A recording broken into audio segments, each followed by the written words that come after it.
নমস্কার বন্ধুরা, ডলির রন্ধনশালা সবাইকে স্বাগত। আর আজকে তোমাদের সাথে শেয়ার করবো দারুণ একটা টেস্টি থোড়ের রেসিপি। আর আজকের রেসিপিটা দেখার পরে তোমাদের যদি ভালো লেগে থাকে অবশ্যই ভিডিওতে একটা লাইক করো আর প্রচুর প্রচুর শেয়ার করো। আর যে সমস্ত নতুন বন্ধুরা এখনো পর্যন্ত আমার চ্যানেলটাকে সাবস্ক্রাইব করোনি, চ্যানেলটাকে সাবস্ক্রাইব করে পাশ থাকা বেল আইকনটা প্রেস করে দিও, যাতে আমি কোনো রেসিপি আপলোড করলে সবার আগে তোমার কাছে পৌঁছায়। এখানে আমি এক টুকরো থোড় নিয়েছি, আর থোড়ের উপরে যে শক্ত খোসাটা আমি এইভাবে ছাড়িয়ে ফেললাম।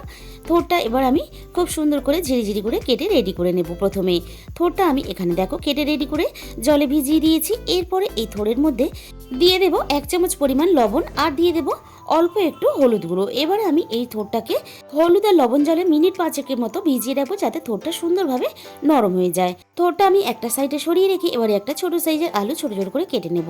বন্ধুরা, তোমরা অনেকে অনেক রকমভাবে হয়তো থোড়ের রেসিপি বানিয়ে খেয়েছো, তবে একবার এইভাবে রান্না করে খেয়ে দেখো, আশা করি তোমাদের ভালো লাগবেই।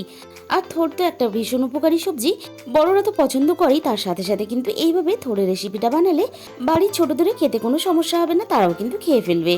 এবারে আমি এখানে একটা বেগুন নিয়েছি, বেগুনটা আমি এইভাবে ছোট ছোট করে টুকরো করে কেটে নেব। আর তোমাদের সাথে গল্প করতে করতে থোড়, আলু, বেগুন সবকিছু কিন্তু আমি কেটে প্রথমে রেডি করে নিলাম। এদিকে অল্প একটু ছোলার ডাল নিয়েছি, ছোলার ডালটা আমি ঘন্টা 3 মতন ভিজিয়ে রেখেছিলাম। এরপরে একটা ছোট্ট বাটির মধ্যে আমি 1/2 চামচ পরিমাণ সাদা কালো সর্ষে নিয়ে নিলাম, আর নিয়ে নিলাম 1 চামচ পরিমাণ পোস্ত। সামান্য জল দিয়ে আমি এটাকে ভিজিয়ে রেখে পরে শিলপাটায় বেটে নেব। সমস্ত কাজ আমি রেডি করে নেওয়ার পরে এখানে দেখো আমি থোড়টাকে এইভাবে চটকে চটকে একটু মেখে নেব। খুব বেশি চটকে চটকে এইভাবে মাখবো না, কারণ আমি যে থোড়টা রান্না করব সেই থোড়টা কিন্তু অনেকটাই কচি, তাই এইভাবে চটকে চটকে একটু মেখে নিয়ে এইভাবে জল ঝরিয়ে আমি একটা থালার মধ্যে তুলে নিলাম, না হলে রান্না করার সময় অনেকটাই গলে যাবে। এরপর প্রথমে আমি কড়াইয়ের মধ্যে প্রয়োজন মতো সর্ষের তেল দিয়ে দিলাম। সর্ষের তেলটা খুব ভালোভাবে গরম হতে আমি এখানে দিয়ে দিলাম অল্প একটু ফোড়নে 5 ফোড়ন, আর দিয়ে দিলাম একটা তেজপাতা কুচি, আর দিয়ে দিলাম একটা শুকনো লঙ্কা কুচি। ফোড়নটাকে একটু নাড়াচাড়া করে ভেজে নেব। ফোড়ন থেকে যখন সুন্দর গন্ধ বেরিয়ে আসবে তখন এখানে আমি দিয়ে দিলাম কেটে রাখা আলুগুলো আমি সমস্ত তেলের মধ্যে দিয়ে এবার নাড়াচাড়া করে একটু লালচে করে আমি এখানে ভেজে নেব। আলুগুলো ভেজে নেওয়ার পরে এখানে আমি দিয়ে দেব ভিজিয়ে রাখা ছোলার ডালগুলো। আলুর সাথেই আমি ছোলার ডালটা মিনিট 5 মতন একটু নাড়াচাড়া করে ভেজে নেব। বেশি ভাজলে কিন্তু ডালটা অনেকটা শক্ত হয়ে যাবে, আর আলুর সাথে ছোলা ডালটা একটু নাড়াচাড়া করে নিলে তাহলে কিন্তু ডালটা সুন্দরভাবে সিদ্ধ হয়ে যাবে। এরপরে আমি এখানে দিয়ে দিলাম কেটে রাখা বেগুন। আলু আর ডালের সাথে আমি বেগুনটা একটু নাড়াচাড়া করে মিনিট 5 মতন ভেজে নেওয়ার পরে এখানে দিয়ে দিলাম 1 চামচ পরিমাণ আদা বাটা। আদার কাঁচা গন্ধটা চলে যাওয়া পর্যন্ত সবকিছুর সাথে একটু নাড়াচাড়া করে আমি এখানে ভেজে নিলাম। আর এই সময় গ্যাসের ফ্লেমটা একেবারে লোতে দিয়ে রাখবে, তা না হলে ডালটাও পুড়ে যাবে আর আদাটাও পুড়ে গিয়ে তেতো হয়ে যাবে।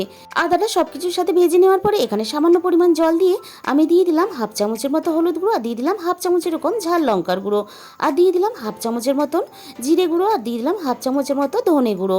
এবার আমি কেটে রাখা থোড়টাও একই সাথে দিয়ে দিলাম।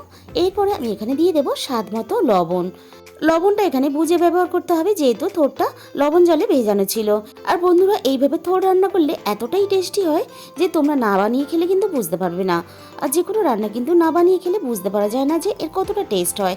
সব কিছু খুব ভালোভাবে কষিয়ে নেওয়ার পরে এখানে প্রয়োজন মতো জল দিয়ে দিলাম, আর জলের পরিমাণটা একটু বেশি দিলাম, যেহেতু ডালটা সিদ্ধ হওয়ার ব্যাপার আছে। এবার আমি সবকিছু খুব ভালোভাবে সুসিদ্ধ হওয়ার জন্য এখানে আমি ঢাকা চাপা দিয়ে দিলাম। এবারে আমি কিছুক্ষণ পরে ঢাকা খুলে দেখে নেবো সবকিছু খুব ভালোভাবে সিদ্ধ হয়েছে কিনা। এবারে আমি একটু নাড়াচাড়া করে দেবো যাতে না তলায় লেগে যায়। একটু নাড়াচাড়া করে দিয়ে এখানে আমি দিয়ে দিলাম স্বাদ মতো চিনি। চিনিটা এখানে অবশ্যই ব্যবহার করবে, যেহেতু নিরামিষ থোড়ের তরকারি, তাই একটু চিনি না দিলে কিন্তু ভালো লাগে না। আর এই পর্যায়ে কিন্তু চিনিটা ব্যবহার করতে হবে। চিনিটা আগে কষানোর সময় দিলে তাহলে কিন্তু ডালটা ভালোভাবে সিদ্ধ নাও হতে পারে। এবার আমি একটা চামচের সাহায্যে দেখে নেব ডালটা কিন্তু এখানে খুব সুন্দর করে সিদ্ধ হয়ে গেছে, তোমরা দেখতেই পেলে। সব শেষে এখানে বেটে রাখা পোস্ত আর সর্ষেটা দিয়ে দিলাম।